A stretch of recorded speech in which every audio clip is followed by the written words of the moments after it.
Hi, this is Allison Sheridan, and welcome to another edition of Screencasts Online. This week, I'm going to be teaching you how to use a messaging application called Telegram. But before I can teach you to use the tool, I think I need to make a case first on why to even consider using a third-party messaging app when we have built into our systems Apple's Messages app. Let's call this section the problem to be solved. While Apple's Messages works reasonably well between Apple users, it has a lot of problems when trying to communicate with Android users.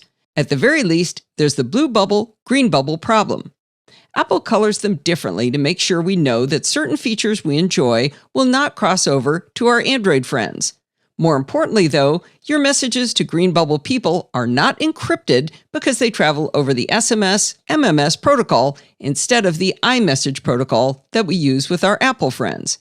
From a usability perspective, sending and receiving messages from green bubble people doesn't work predictably when writing from your Mac. Sometimes it works, but often you get the dreaded red exclamation point when you thought a message had gone through. I prefer to use a messaging system where everyone is considered equal and there's no discrimination based on operating system. Now let's talk about tangled threads.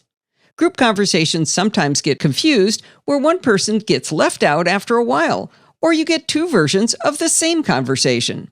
In the screenshot you see here, you can see where my husband, my mother-in-law, and I were in a very simple three-way conversation when suddenly there were two conversations instead of one. This illustration is with only 3 people, and it gets much harder to discover these problems when there are even more people involved.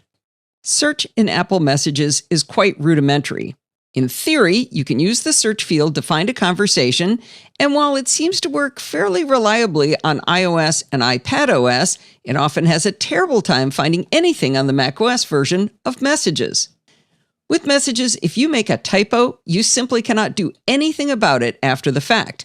You can't edit what you've written, and you cannot delete what you've written.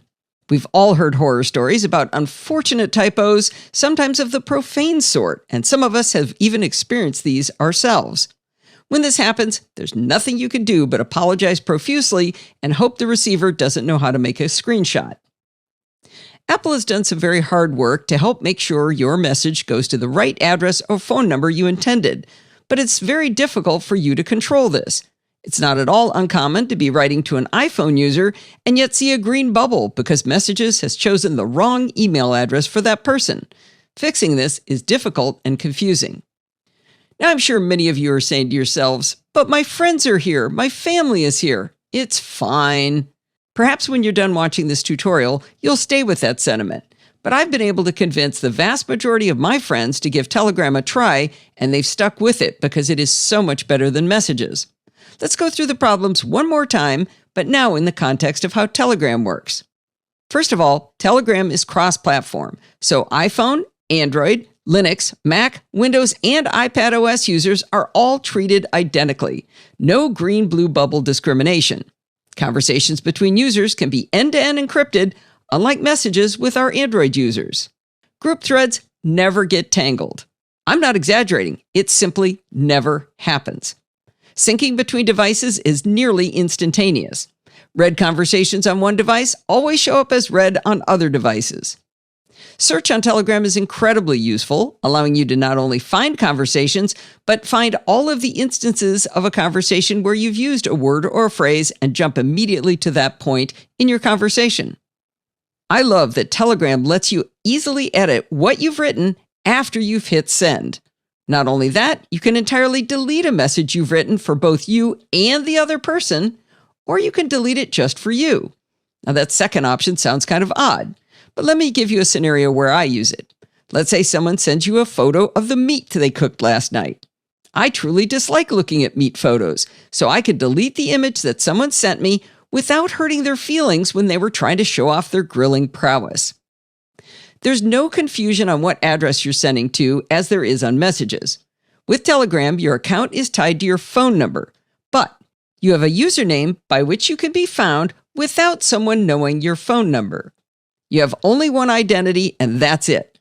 And finally, every message goes to the person you meant to send it to, and you don't have to figure out which one of their different addresses or phone numbers to use.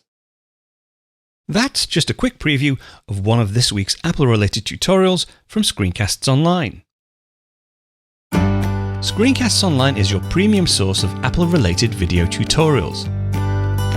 All of our members get access to brand new, up-to-date tutorials each week, as well as unlimited access to our entire video archive full of Mac and iOS-related tutorials. You can stream and download all of our videos on your Mac, iPad and iPhone, and even your Apple TV using the members-only Screencasts Online Apple TV app. Membership also includes a complimentary subscription to the digital Screencasts Online monthly magazine, published each month and packed with videos, articles, reviews, as well as hints and tips covering all aspects of the Mac, iPad, iPhone, and all of the other fantastic Apple products. So, if you're ready to start getting the most out of your Apple devices, visit screencastsonline.com today and become a Screencasts Online member.